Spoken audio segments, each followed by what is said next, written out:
जय बोलो 2400 भगवान की। जय बोलो शांतिनाथ भगवान की। जय बोलो चारित्र चक्रवर्ती आचार्य शांति सार मुनि महाराज की।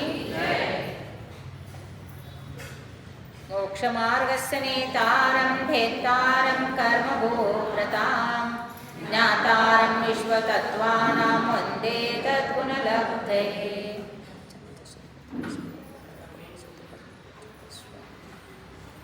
अब देखिए अध्याय दूसरा सूत्र नंबर 16वां, जो हमने कहा था कि जीव दो प्रकार के हैं, संसारी जीव, मुक्त जीव है। फिर संसारी जीव में त्रस जीव है, स्थावर जीव है। फिर त्रस कौन से, स्थावर कौन से बताया। उसके बाद पंचेंद्रिय के बारे में बता रहे हैं। फिर वो 5 इंद्रिय है। फिर वो जो हमारे स्पर्श इंद्रिय, रसन इंद्रिय, घ्राण इंद्रिय, चक्षु इंद्रिय, श्रोत्र इंद्रिय, वो किस प्रकार है ये बता रहे हैं। तो द्विविधानी, हाँ, इंद्रिय जो है 2 प्रकार के हैं। वो कौन कौन से 2 प्रकार? निर्युक्तोपकरणे द्रव्येन्द्रियम, हाँ, निर्वृत्तोपकरणे, निवृत्ति और उपकरण, ये ऐसे द्रव्येन्द्रिय के भाव 2 भेद है। द्विविधम का अर्थ है द्रव्येन्द्रिय, भावेन्द्रिय, 2 प्रकार के हैं। उसमें 2 इंद्रिय जो है वो कैसे है? निवृत्ति और उपकरण, इस प्रकार से है। हमारे जो शरीर का रचना है, ये शरीर के रचना में मेन चीज क्या है? एक शरीर है, ये पूरा शरीर को स्पर्शन इंद्रिय बोलने का। पूरा शरीर को कौन से इंद्रिय बोलना? स्पर्शन इंद्रिय। और जो टेस्ट है इसको रसनेन्द्रिय बोलने का। जो स्मेल है अर्थात इसको घ्राणेन्द्रिय बोलने का। फिर वर्ण जो चक्षु, साइट, जो इसको चक्षु इंद्रिय बोलने का। और ये हियर, कर्णेन्द्रिय बोलने का। 5 हो गया। ये इंद्रिय के रचना से ये कथन करने का है, इसलिए इंद्रिय यहाँ बोला जाता है। तो इंद्रिय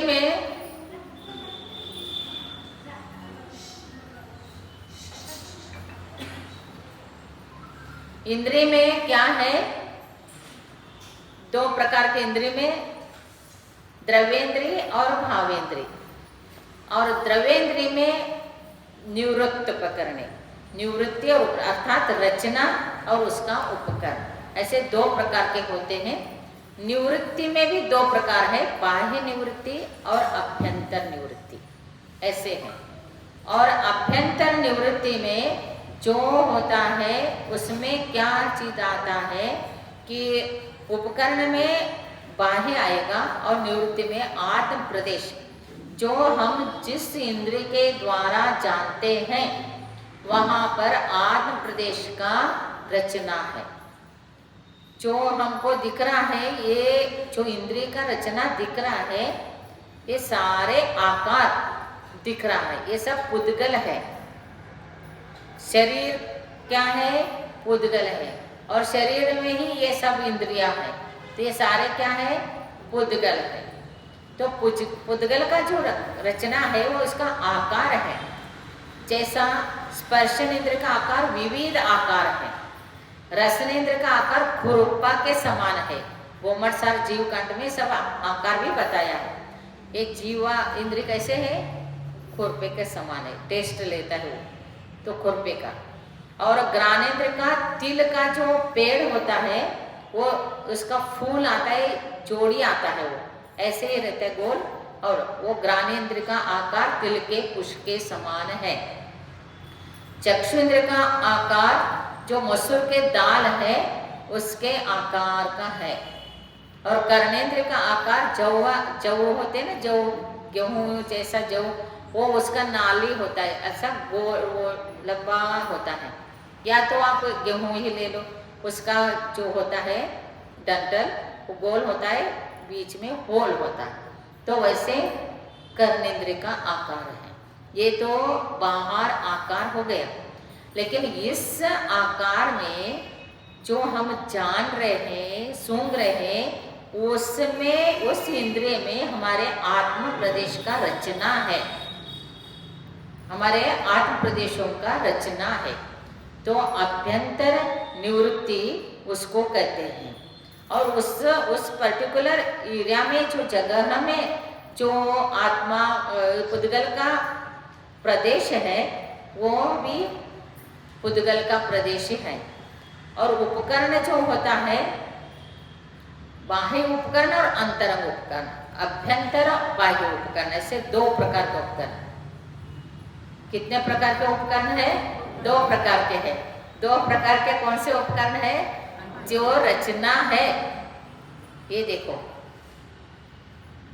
ये हमारे आंखों में वाइट ब्लैक, ये जो है ये रचना है, ये अभ्यंतर रचना उपकरण है।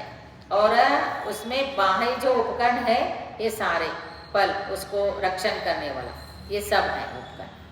तो इस प्रकार से बाह्य निवृत्ति, अभ्यंतर निवृत्ति, बाह्य उपकरण, अभ्यंतर उपकरण, ऐसे द्रव्येंद्रिय में होते हैं। ये सब द्रव्येंद्रिय क्यों कहा?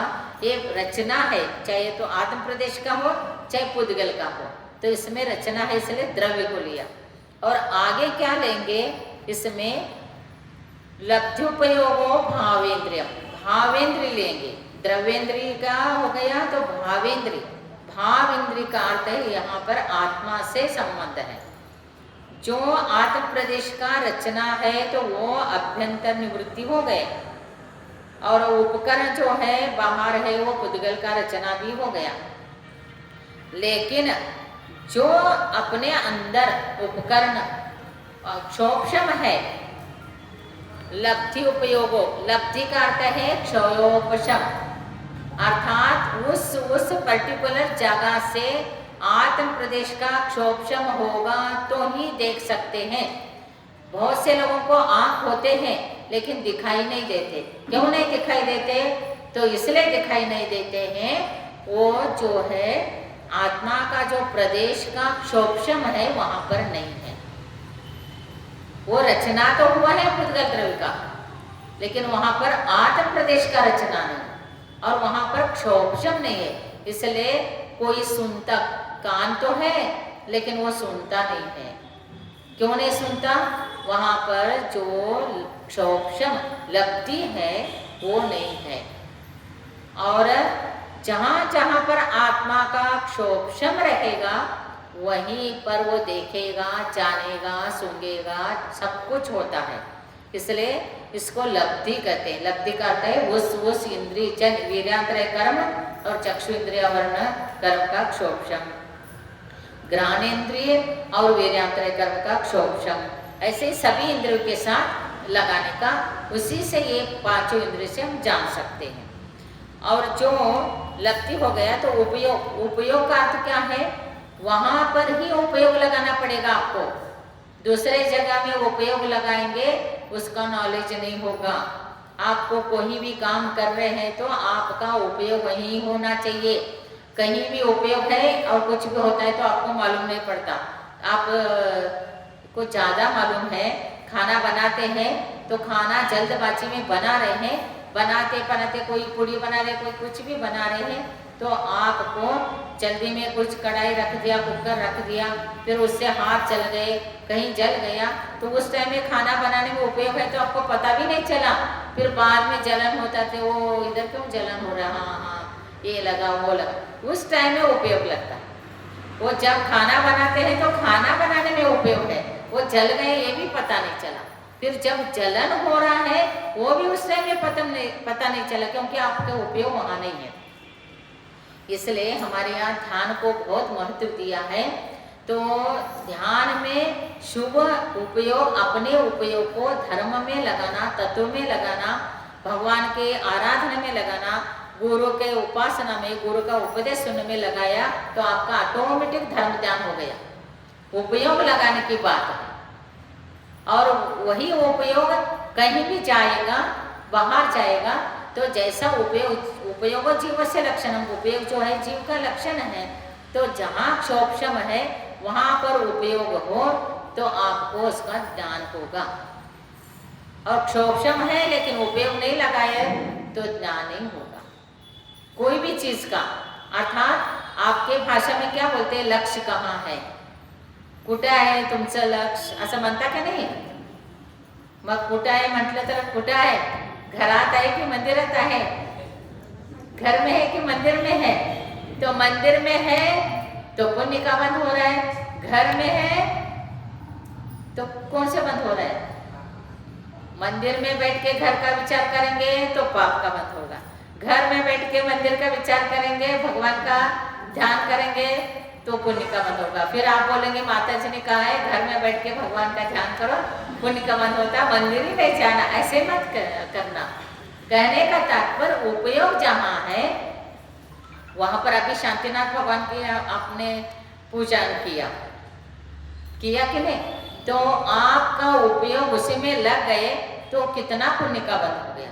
तो आनंद से पूजा किया तो पुण्य का बंद होता है। इसलिए क्षोभशम के लिए भी ये जरूरी है, हम जो चीज को जान रहे हैं उसका क्षोभशम होना आवश्यक है।